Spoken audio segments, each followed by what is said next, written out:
Deuteronomy 21. If in the land that the Lord your God is giving you to possess, someone is found slain, lying in the open country, and it is not known who killed him, then your elders and your judges shall come out, and they shall measure the distance to the surrounding cities.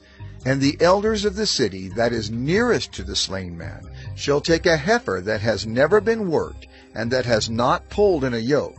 And the elders of that city shall bring the heifer down to a valley with running water, which is neither plowed nor sown, and shall break the heifer's neck there in the valley.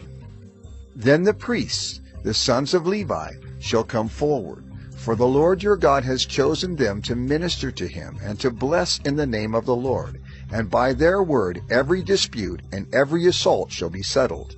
And all the elders of that city, nearest to the slain man, shall wash their hands over the heifer whose neck was broken in the valley, and they shall testify. Our hands did not shed this blood, nor did our eyes see it shed. Accept atonement, O Lord, for your people Israel, whom you have redeemed, and do not set the guilt of innocent blood in the midst of your people Israel, so that their blood guilt be atoned for.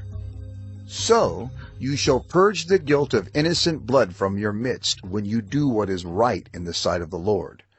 When you go out to war against your enemies, and the Lord your God gives them into your hand, and you take them captive, and you see among the captives a beautiful woman, and you desire to take her to be your wife, and you bring her home to your house, she shall shave her head and pare her nails, and she shall take off the clothes in which she was captured, and shall remain in your house, and lament her father and her mother a full month. After that you may go into her, and be her husband, and she shall be your wife. But if you no longer delight in her, you shall let her go where she wants. But you shall not sell her for money, nor shall you treat her as a slave, since you have humiliated her.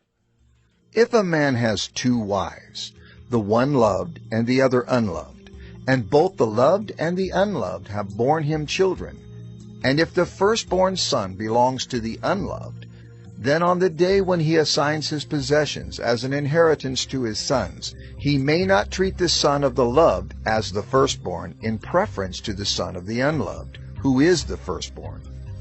But he shall acknowledge the firstborn, the son of the unloved, by giving him a double portion of all that he has. For he is the first fruits of his strength. The right of the firstborn is his. If a man has a stubborn and rebellious son, who will not obey the voice of his father or the voice of his mother, and though they discipline him, will not listen to them, then his father and his mother shall take hold of him, and bring him out to the elders of his city, at the gate of the place where he lives. And they shall say to the elders of his city, This our son is stubborn and rebellious. He will not obey our voice. He is a glutton and a drunkard. Then all the men of the city shall stone him to death with stones. So you shall purge the evil from your midst, and all Israel shall hear and fear. And if a man has committed a crime punishable by death, and he is put to death, and you hang him on a tree, his body shall not remain all night on the tree, but you shall bury him the same day, for a hanged man is cursed by God. You shall not defile your land that the Lord your God is giving you for an inheritance. Deuteronomy 21.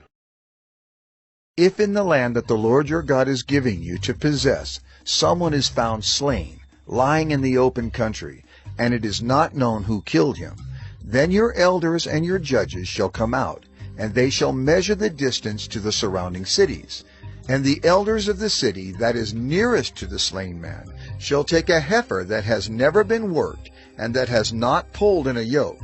And the elders of that city shall bring the heifer down to a valley with running water,